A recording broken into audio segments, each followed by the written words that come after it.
മനുഷ്യന്റെ വിചാരം കുറച്ച് ദുനിയാവും സൗകര്യങ്ങളും അധികാരവും ഒക്കെ ഉണ്ടാകുമ്പം അള്ള നല്ലോണം ആദരിച്ചുകണെന്നാണ്, അള്ള ബഹുമാനിക്കണേന്റെ അടയാളമാണ് അതെന്നാണ്.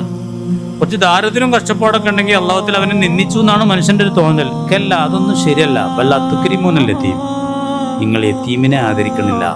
വല തഹാലൂന അലാ തുആമിൽ മിസ്കീൻ, അഗതിയുടെ അന്നത്തിന്റെ മേൽ നിങ്ങൾ പ്രേരിപ്പിക്കുന്നുമില്ല. വതകുലൂന തുറാസ അകലല്ലമ്മ, നിങ്ങൾക്ക് പൈതൃകമായി അനന്തരമായി കിട്ടിയ മുതലിങ്ങനെ തിന്നാണ് നിങ്ങൾ. വതുഹിബ്ബൂനൽ മാല ഹുബ്ബൻ ജമ്മ, നിങ്ങൾ വഷളം വണ്ണം ദുനിയാവിനെ സ്നേഹിക്കുന്നു, സമ്പത്തിനെ.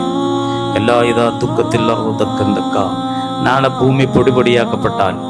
വജാഅ റബ്ബുക വൽ മലക്കു സുഫൻ സുഫാ, മലക്കുകൾ സൊഫ് സുഫായി നിൽക്കെ റബ്ബ് എഴുന്നള്ളുമ്പോൾ. വജിയ യൗമൈദിൻ ബിജഹന്നം, നരകം കൊണ്ടുവരപ്പെടും. യൗമൈദിൻ യതദക്കറുൽ ഇൻസാൻ, അപ്പം മനുഷ്യന്മാർക്കൊക്കെ നല്ല ബോധം വരും. യഖൂലു യാ ലൈതനി ഖദ്ദംതു ലി ഹയാത്തി, ഈ ജീവിതത്തിന് വേണ്ടി ഒരു ഒരുക്കം നടത്താമായിരുന്നു എന്ന് അപ്പം പറയും. അപ്പോഴാണ് പറയാം. അങ്ങനത്തെ കുറേ ആളുകളുണ്ട്. അപ്പം നേരം വിളിക്കുന്ന ആളുകൾ ചെയ്യാമായിരുന്നു.